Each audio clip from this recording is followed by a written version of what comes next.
Hello बच्चों, आप सभी को नमस्कार। स्टूडेंट, ट्वेल्थ अकाउंटेंसी में हम पिछले साल के जो बोर्ड एग्जाम के पेपर है उसके ऑब्जेक्टिव टाइप के क्वेश्चन हल कर रहे हैं और उसी सीरीज में हम 2016 तक कर लिए हैं। आज की क्लास में हम 2017 का जो पेपर है उसके ऑब्जेक्टिव टाइप के क्वेश्चंस को करेंगे और उनको समझेंगे। स्टार्ट करते हैं। आप सभी का वेलकम है। देखिए, 2017 twelfth accountancy, book keeping and accountancy में ऑब्जेक्टिव टाइप का सबसे पहला क्वेश्चन हमारे सामने दिया गया है। इनको हम समझते भी जाएंगे। ठीक है, आप लोग पुराने वीडियो आप देखिए, 2010 से लगाकर 2016 तक के जो डले हुए हैं उसमें बहुत सारे जो क्वेश्चन है वो सिमिलियर है, मतलब एक दूसरे से मिलते जुलते हैं। देखिए, कोई पहला तो कोर्स के बारे है, दूसरा दिया है कि साझेदारी सल्लेख के अभाव में लाभ हानि का विभाजन होता है। भाई, साझेदारी का जन्म अनुबंध से होता है, सल्लेख से होता है। यदि साझेदारों के बीच में किसी प्रकार का समझौता नहीं हो तो उस कंडीशन में 5 बातें लागू होती है। साझेदारों के बीच लाभ का विभाजन समान अनुपात में होगा, पहला। दूसरा, किसी भी साझेदार को वेतन पारिश्रमिक नहीं दिया जाएगा। तीसरा, किसी भी साझेदार को पूंजी पर ब्याज नहीं दिया जाएगा। किसी भी साझेदार से आहरण पर ब्याज नहीं लिया जाएगा। और यदि कोई साझेदार फर्म को ऋण देता है तो उसके ऋण पर 5% की दर से ब्याज उसको दिया जाएगा। 6%, सॉरी, 5% नहीं, 6% की दर से ब्याज दिया जाएगा। अब यहाँ पर साझेदारी सल्लेख के अभाव में लाभ हानि का विभाजन होता है। इसी में से एक नियम कौन सा आ गया कि जब साझेदारों के बीच में समझौता नहीं होगा उस कंडीशन में लाभ हानि का विभाजन कैसा होगा? समान अनुपात में होगा, मतलब बराबर बराबर होगा। क्लियर? ये 5 बातें यदि हमें याद है तो आप कोई सा भी क्वेश्चन भी कर सकते हो, ऑब्जेक्टिव भी कर सकते हो। ये हमें मालूम ही होना चाहिए। तीसरा है, मृतक साझेदार के उत्तराधिकारी को देय राशि का भुगतान न करने पर कितनी वार्षिक दर से ब्याज देना पड़ता है। भाई, कोई साझेदार की डेथ हो गई, अब उसके उत्तराधिकारी को जो देय राशि की गणना करते हैं हम, साझेदार की मृत्यु होने पर उसको जो देय राशि निकालते हैं तो उसको अलग अलग तरीके से दी जाती है। या तो एक मुश्त नगद दे दी जाती है, या फिर उसको उसका ऋण खाते में ट्रांसफर कर दी जाती है, या वार्षिकी उचंत खाता बनाकर दी जाती है। अब मान लो फर्म के पास पैसा नहीं है तो उसके उत्तराधिकारी को देय राशि का भुगतान न करने पर अब उसको ब्याज भी देना पड़ता है। तो किस दर से ब्याज देना पड़ता है? तो 6% प्रति वर्ष की दर से उसको उस जो बकाया राशि उसके ऊपर ब्याज सहित वो पैसा देना पड़ता है। फिर है, अवितरित लाभ व संचयों को हस्तांतरित किया जाता है। तो जो अवितरित लाभ है और जो संचय है उसको कहाँ ले जाया जाता है? जैसे चिट्ठे के दायित्व पक्ष में जो अवितरित लाभ, मतलब पुराना जो लाभ है बचा हुआ है, फिर रिजर्व संचय, सामान्य संचय उन्होंने बचा के रखा है, तो उसको कहाँ ले जाया जाता है? रोकड़ खाते में, बैंक खाते में, साझेदारों के पूंजी खाते में, लाभ हानि खाते में। तो ये सीधा सीधा कि भाई लाभ कहाँ जाता है। जब भी हम पुनर्मूल्यांकन का लाभ बनाते हैं, लाभ हानि खाते का जो लाभ होता है ये सब कहाँ जाते हैं? साझेदारों के पूंजी खातों में। ठीक है, तो अवितरित लाभ और जो संचय है इसको हम कहाँ हस्तांतरित करते हैं? इसको साझेदारों के पूंजी खाते में हस्तांतरित किया जाता है। अगला है, ऋण पत्रों के निर्गमन पर कटौती की राशि है। तो ऋण पत्रों का निर्गमन तीनों प्रकार से होता है, सममूल्य पर भी, प्रीमियम पर भी और डिस्काउंट पर भी, कटौती पर भी।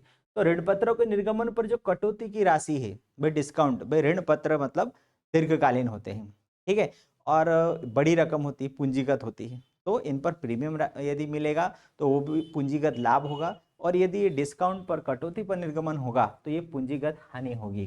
ठीक है, तो ये क्या है? पूंजीगत हानि।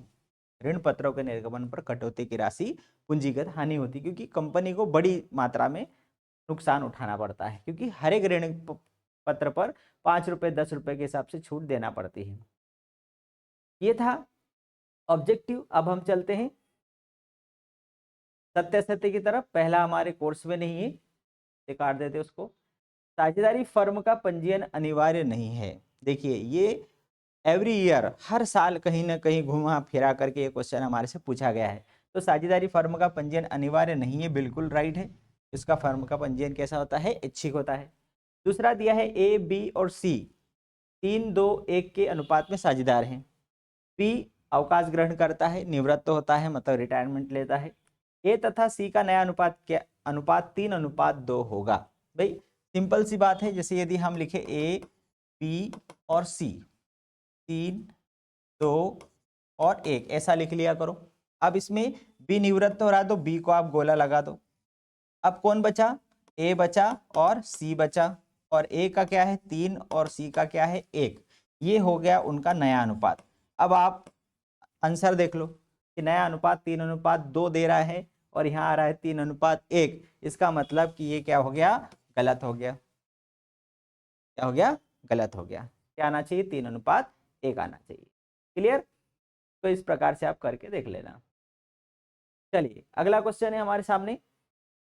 फर्म के विघटन पर लेनदारों को किया गया भुगतान वसूली खाते के डेबिट में किया जाता है। भाई जब वसूली खाता बनाते हैं तो संपत्तियों से वसूली वसूली खाते के क्रेडिट पक्ष में लिखी जाती है, और जो दायित्व का भुगतान है वह वसूली खाते के डेबिट में लिखा जाता है। तो जो लेनदार है वो दायित्व है और लेनदारों को किया गया भुगतान वसूली खाते के डेबिट पक्ष में लिखा जाता है। ये 100% सत्य है। ठीक है। ऋण पत्रों का शोधन प्रीमियम पर किया जा सकता है, गलत है। ऋण पत्रों का शोधन, पहले तो ये हमारे कोर्स में है ही नहीं, ऐसा क्वेश्चन आएगा नहीं, लेकिन फिर भी यदि हम बोले तो ऋण पत्रों का शोधन प्रीमियम पर नहीं किया जाता है। आगे बढ़ेंगे। रिक्त स्थान, सबसे पहला क्वेश्चन है रिक्त स्थानों में। ये हमारे कोर्स में नहीं है, प्रेजेंट से रिलेटेड है ये। साझेदारी का खालिस्तान, साझेदारों के बीच संबंधों का परिवर्तन। इस साझेदारों के बीच में एक संबंध है और उस संबंध को ही हम अनुबंध बोलते हैं और उसी कारण साझेदारी है। ठीक है। अब ये जो अनुबंध है या उनके बीच में जो संबंध है जिसको हम साझेदारी बोलते हैं, ये यदि बदली जाएगी, यदि इनमें कुछ भी परिवर्तन हुआ, भाई संबंध कैसा है कि उनके बीच में एक कुछ शर्तें तय हुई है कि जब भी लाभ होगा तो हम इस अनुपात में बांटेंगे, ये इतनी पूंजी लाएगा, ये काम करेगा, मतलब इस प्रकार से कुछ शर्तें उनके बीच में तय हुई है। इसे हम सल्लेख भी बोलते हैं, इसे हम बोलते हैं कि उनके बीच में ये साझेदारी है। ठीक है। अब यदि इन शर्तों में किसी भी प्रकार का यदि कुछ परिवर्तन होता है साझेदारी में, मतलब उनके बीच में जो शर्तों में यदि किसी भी प्रकार का थोड़ा सा भी कुछ परिवर्तन करते हैं तो ये क्या कहलाता है? साझेदारी का पुनर्गठन कहलाता है। क्या बोलते हैं इसको? साझेदारी का पुनर्गठन। तो साझेदारी का पुनर्गठन साझेदारों के बीच संबंधों का परिवर्तन है। दायित्व में कमी फर्म का खालिस्तान होता है, ये भी मालूम होना चाहिए। जब हम पुनर्मूल्यांकन खाता बनाते हैं तो संपत्ति के मूल्य में वृद्धि फर्म के लिए लाभ है और संपत्ति के मूल्य में कमी फर्म के लिए हानि है। इसी प्रकार से दायित्व के मूल्य में कमी फर्म के लिए लाभ है तो दायित्व के मूल्य में वृद्धि फर्म के लिए हानि। ये हमें याद होना चाहिए। ठीक है। अब ये पुनर्मूल्यांकन खाता का जो डेबिट पक्ष है वो हानि पक्ष होता है और क्रेडिट पक्ष होता है वो लाभ पक्ष होता है।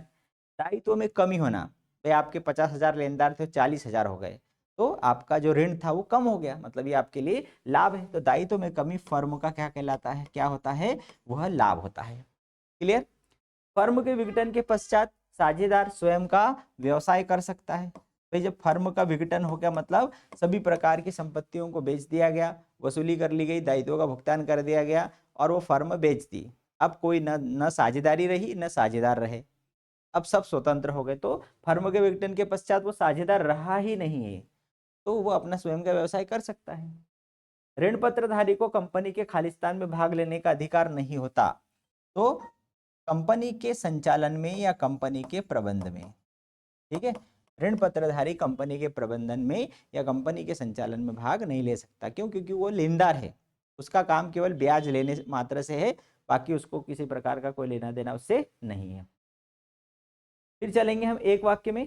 एक वाक्य में दिया है, ये भी हमारे कोर्स के बाहर है। ये ख्याति किस प्रकार की संपत्ति है? तो हमें मालूम होना चाहिए कि ख्याति किस प्रकार की संपत्ति है। एक तो है स्थायी है और दूसरा अमूर्त है।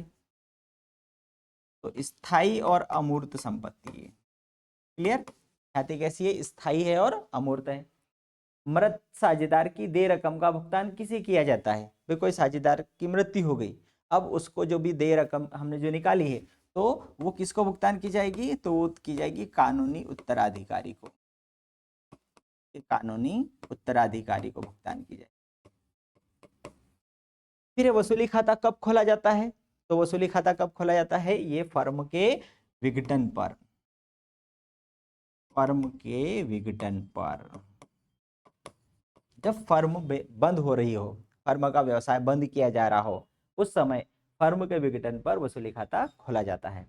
दीर्घकालीन ऋणों के लिए जारी प्रपत्र क्या कहलाता है? तो दीर्घकाल के लिए यदि कंपनी ऋण ले रही है तो उसके लिए जो प्रपत्र जारी करेगी वो कहलाएगा ऋण पत्र। क्लियर? चलिए, तो ये थे हमारे ऑब्जेक्टिव टाइप। अब चलते हैं सही जोड़ी की तरफ। तो सही जोड़ी में देख लेते हैं, ये हमारे कोर्स में नहीं है। चालू खाता, भाई चालू खाता कब खोलते हैं?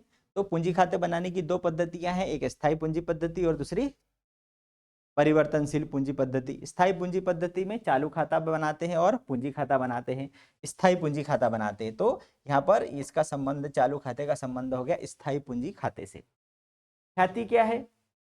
तो ख्याति मतलब प्रतिष्ठा, ख्याति मतलब प्रतिष्ठा।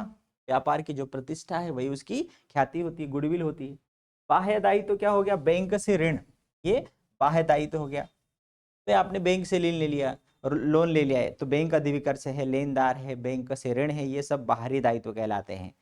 साझेदार का ऋण होता तो वो आंतरिक दायित्व होता। ऋण पत्रधारी, अब ऋण पत्रधारी किसमें आएंगे? कंपनी के ऋणदाता है, वो कंपनी को ऋण देने वाले हैं। ऋण पत्रधारी कंपनी को ऋण देने वाले लोग होते हैं। क्लियर? ये हो गई हमारी सही जोड़ी।